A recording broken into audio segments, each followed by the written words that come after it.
nag-emergency meeting usa ka adlaw niya ang mga kaigsunan ang usa ka parish council uban sa ilahang padrikura. Sanglit kinahanglang naanagay sila himuon sa simbahan nila nga salin pa sa daghan na kaayo mga katalagman, linog ug bagyo. Tungod niini buslot na ang atop, katagak ko na ang kisame, nangapakpak na ang mga pintal. Busa sa maong meeting, nagkanayon ang pare. Kinahanglang sugda na gid nato ang renovation sa ato ang parish church. Ug aron naatay seed money, kita nga mga key person sa atong parokya, kita mo'y muuna ug hatag og pledge aron madasig ang uban nato mga kaigsuonan dinhi sa paghimo usab sa ingon. Tuod man tagsa-tagsa nga gitawag ang mga nanambong sa maong meeting, mga key persons, mga officers, members sa PPC, aron mohatag sa ilahang tagsa-tagsa ka pledge. Ang giunan nilang tawag mga kaigsuonan, ang labing dato sa maong parokya. Pero noted nga, labing tihik, murag sige lang jud kuwang iyang kwarta. Gani insensitive also to the needs of others. Bisan pa man sa iyang kaadunahan. Siya giunag tawag sa pare, Sir, ikaw sir, ikaw nag-pledge sir, pilay i-pledge nimo. Dali nakatubag makaigsuonan, pero hinay ang tingog, murag nagpanuko. Siya 500 pesos. Ang pare makaigsuonan, nagpabungol-bungol. Siya, pila sir? Mutubag doon tagbalik ang maong tao makaigsuonan. Pastilan, takulaho lang din, nahug, nakisami. May gani, tago kayo, dito gyud, dive gyud siyang ulo. So nabungkag dito siyang ulo. May giwa kay siya ma-injured, pero it startled him. Murag gyud siya sa kung bago pang mata, naalimungawan. Mo tong giusab sa pare. Pila ganito sir? Sus, ang natubag niya magigsunan siya, 500,000 pader. Sus, abiba mga tao, lipay kayo. Kunya, dihay tingog makaigsunan sa usa sa mga nanambong nga nadungog sa kadaghanan nga nagkanayon. Sige pa Ginoo, chandelier na po ihug sa ulo. Makaigsunan, nagpunting ang mga pagbasa o ang salmo responsorio ngadto sa usa kadili matuis nga kamatuoran nga kung tinud-anay kitang natugob sa kinaadman nga nagagikan sa pulong sa Dios, mahinangpon gayud kitang mudawat, mahinangpon gayud kitang mutuo niining usa ka pagtulunan. Unsa man ning pagtulunana? Riches or wealth can be an obstacle to discipleship. Nya sumpay niini mo ang pagtulunana, the rewards of discipleship are infinitely greater than the sacrifices discipleship entails. Ari na ta sa ato ang unang punto sa atong pamalandong. The love of the Lord for the pious and earnest wealthy man ushered in the extraordinary call to perfection in charity through the evangelical counsel of poverty. Dili precept, but counsel of poverty. Evangelical counsel of poverty. Palihog, pamalandungin ninyo, ug ampui, Matthew chapter 5, verse 20. Makaigsuunan, nangandoy ang kasing-kasing sa adunahan, sa paghimo o labaw sa kasarangan, aron lang madawat unta niya ang kinabuhing dayon. Apan, muna nakaapan, apan tungod kay iyang gitugutan ang iyang mga bahandi to possess him, nga manag-iya kaniya, napakya siya to follow through the rare opportunity, the rare privilege of being called to participate in the unique lifestyle of the Lord. What lifestyle? Utter, absolute dependence on God. Wala na niya makita, mga kaigsuunan. He missed the chance. Ano guno? Rarely would the Lord call people to follow Him more intimately. That was the offer given to Him by the Lord. Muratog labaw pa to sa loto, mga kaigsuunan, nga jackpot. But He missed it. Ano gun? Nga naman, natandog ang dato, mga kaigsuunan, sa grotesque image or hyperbole of the camel passing through the eye of the needle. Nga gipadayag sa Ginoo mahitungod sa reversal of the common idea during the time that riches are sure sign of God's favor. Muna gituhuan nila ni atong panahon ng mga kaigsuunan nga kung dato ka, timailhan ka na nga you are endorsed by God. You are favored by God. Kunya saon taman nga mura gituis man na sa Ginoo, mutong naglibog na intawon, mga kaigsuunan, ang maong dato nga tao. Bisan pa siyang kaligdong, naglibog siya kung unsa nay iyang tuuhan. Kay tungod sa maong pagtulunan sa Ginoo, nakita niya nga pagkalisod sundon sa gipangayo sa Ginoo kaniya. Nya tungod kay lisod sundon, nawa na pod sa iyahang panglantaw nga ang Dios, ang gahom sa Dios ug ang iyang kaayo mao lamang ang lunlon tinubdan sa kaisog sa pagtuman sa maong gipangayo sa Ginoo. Again, he missed the point. He missed the opportunity the Lord gave him. Mga kaigsuunan, tato man sa Ebanghelyo ba? Gituman sa tao ang mga kasuguan. Pero unsay nabantayan ninyo? Unsa nga mga kasuguan ang gi-enumerate sa Ginoo? That's right, mga kasuguan in relation to our fellow human beings. Wala giapil og enumerate sa Ginoo ang mga kasuguan in relation to God. Gitagaan jud tiyan sa Ginoo nga murag sayon ra tubagon ba? Masayon-sayon man ang atong obligation sa ato ang isig kaingon kaysa demands towards God. Unang dali kasi nakatubag, I have done all those since my childhood. Pero kung giapil pa sa Ginoo ang obligations towards God, ambot lang kaha kung inani ba kadali ang iyang pagtubag. Munang gipahinumduman kita nga ang lunsay nga pagtuman sa mga kasuguan sa Dios, mga kaigsuunan, usa maoy direction. And what is that? Sa pagtubag sa tawag sa kahingpitan.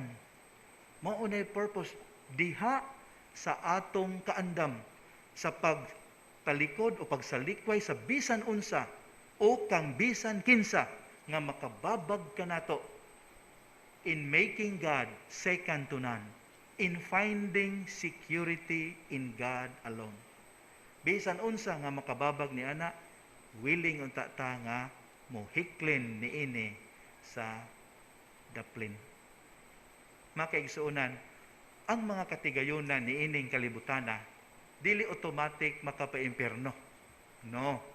Apan mamahimo silang laang sayawa, litag sa daotan, kun tungod sa atong fixation with the seductiveness of comfort and convenience and the disorderly attachment to self-sufficiency, magpakabuta-bungol na kita sa tawag sa pagkamanggihatagon. Ug mahiklin na nato sa daplin ang ato ang complete confidence in divine providence. Kana gani mo salig na ta sa atong kaugalingon. Nay mga tawo makaigsuunan nga tungod sa ilang kaadunahan, makaako naguingon, Paliton hinuon ti kag dauban. Ngigas ang urang nagtuota nga sa drama nato na badno radyo pero naagi mga tao di ay nga mulitok ni ana. Say gusto nimo tabunan ti ka sa akong kwarta. Kilasa ko nimo manabi. Kuyawa sa false sense of security. That's the danger of wealth.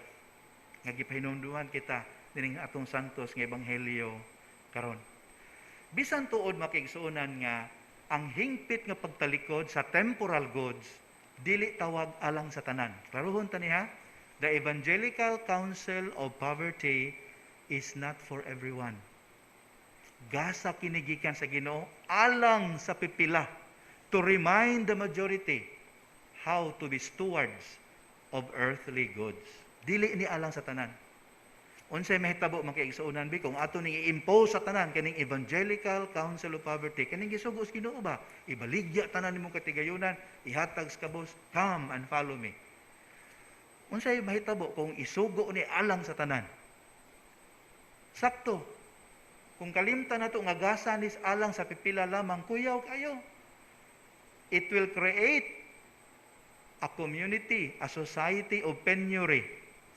Makaluluoy nga katilingban. Ngano man, di naman mulambo ang katilingban. Wa na may magpatigayon. Mawa ang incentive sa pagpaningkamot. Di na mailhan, kinsay tapulan, kinsay kugihan. Muna nga giklaro gyud sa ato ang panagtigom karon, the Evangelical Counsel of Poverty is a gift to some. Ang kaning tao sa ebanghelyo karon siya mo'y naswertian na ingon tangpunga nga gihalaran sa Ginoo sa rare gift.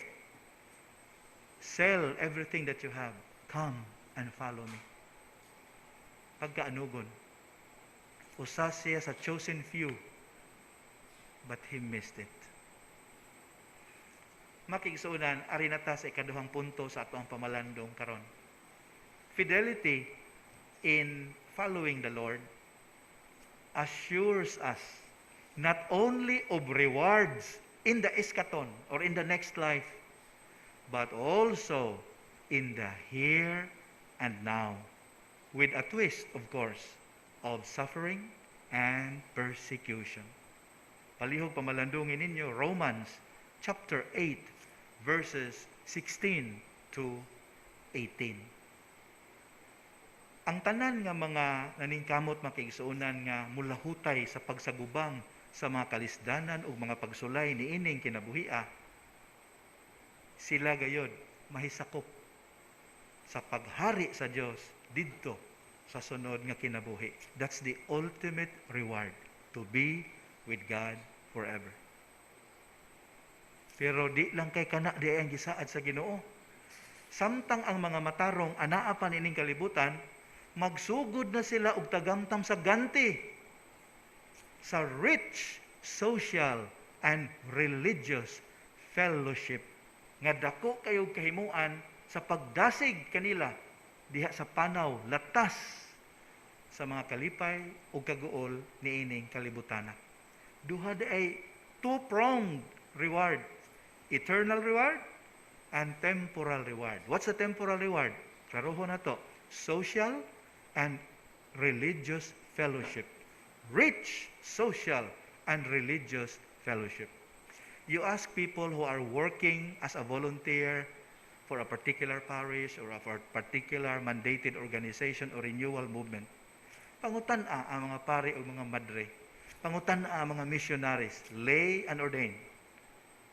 Di ba mo kaingon sila ninyo nga kaning gisaad sa Ginoo dinhi nga rich social and religious fellowship tinuod gayud kana. I have no family of my own because of my promise of celibacy. Oh wow, but I tell you, in my 20 years in the priesthood, I have a lot of families already. Why? Strangers welcome me into their homes. Diha gani usa sa akong pagmisyon dito sa mga kabukiran. Iladyong giusab ang iyang family tree. Ako gibutang sa kinababuan, ako kuno'y kinamagwangan nila. Not an iota of affinity towards them. Pero ang ilang tanaw nako, ako kuno ilang kinamagulangang anak. Some people would not want me to call them madam or sir. They want to be called mommy, tita. Why? I'm not family to them. Isaad mo sa Ginoo. Gisaad sa Ginoo. Rich social and religious fellowship. Ilang ibutyag nako ang deepest secrets of their hearts. Why? Because I am me? No. Because I am a priest. Because I am a minister of the Lord. Tinuod gayud kining gisaad sa Ginoo. That's why I am alone. Oh, but excuse me, I'm never lonely. I'm even happier, I guess, compared to many married people who have families of their own. The Lord fulfills His promises. Mga kaigsuonan, ang pagpasakop di ay sa gingharian sa Dios is not a cheap grace. It is a costly gift. Nga kung gusto natong dawaton lamang nato kini pinaagi sa pag-surrender entirely sa atong kinabuhi ngadto sa Dios nung kabubuton. Nya masabtan unta nato mga kaigsuonan nga the more we surrender our freedom to the Lord, the more free we become. But the more we distance ourselves from Him, the more we plunge into our utter self-destructive ways. Mga minahal, isipan napos nining maong puntuha. Dili angay kasinahan, dili angay kasuyaan, ang kalambuan, ang kalampusan sa mga taong dautan. Di mo malikayan, basahan ninyo, nasa Salmo 37 o Salmo 73. Dili angay kasuyaan. Kung ang mga taong dautan, murag milampos. Niya ang mga taong nagtinarong, murag mo inautot. Dili angay kasuyaan o kasinaan. Nganuman, moabot ang panahon, ang mga tawhanon o ang kalibutanong kalambuan, malaya ug mapalid, inighuros na sa katarungang Diyos nun. Mga minahal, sad ang ending sa ato ang santos ng Ebanghelyo karon, dili ba? The rich man went home sad. Inana ba ang ending sa atong kinabuhi, sa atong panagtigom karon? Human nato madungog unsa ang proper attitude towards wealth, and what are the rewards and cost of discipleship? Unsa man mutalikod pud ta sa Ginoo sama sa gihimo sa dato dinhi santos nga ebanghelyo? O mupili ta nga magpabilin ubos sa landong sa mahigugmaong pagtutok sa Ginoo haron madasig ta sa pagbuhat sa iyang kabubuton bisan pa man sa atong mga kahuyangan o kakulangan. The decision is ours to make. I just hope and pray the ending of this gospel in our lives is a happy one.